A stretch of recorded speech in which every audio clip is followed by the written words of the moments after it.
please sit down, class. Before that, please see under your chair or the desk if there's something plastic or papers.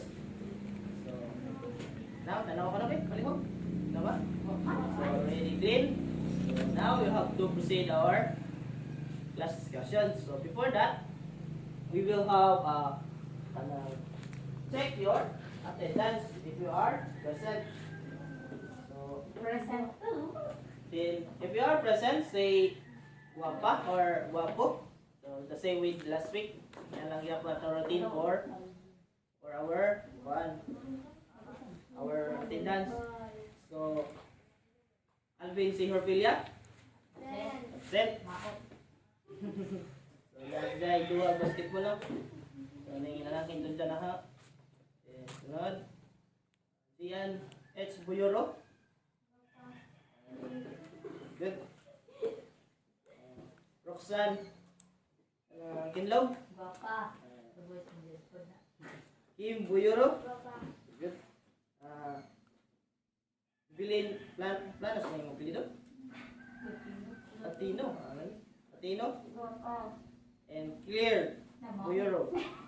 Ano nga naman si Claire lagi? Ayay.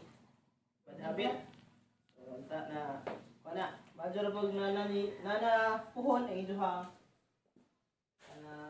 face to face kay aron di ninyo mahabit ng dugay mo mata kay as a student we have to matag sayo okay at ang obligation as a student is to di may lang magdangag tutorial na magdangag kana as a student at yung obligation is to study and finish our modules. So about cell phones, so set aside sana. So if then kana na yung mga lugar or makahuman mo mga pila-pila ka modules, so kana mag-cellphone ta. But the first thing to do as a student is to finish your modules and mubakot sa'yo. So we have kanang review our kanang lesson last week. Unsa man to class?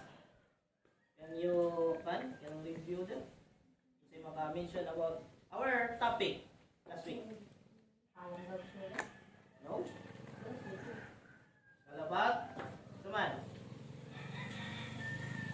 Tanawan din yung mga notes. Kasi kung mga mo. Ano ta?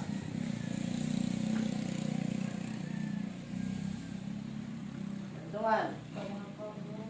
Itong apat. Transversal. Ito. Transversal.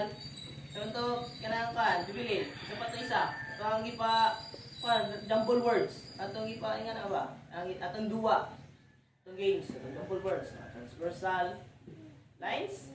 Transversal angles. Parallel lines. And perpendicular lines. So which is our, so atong topic last week is all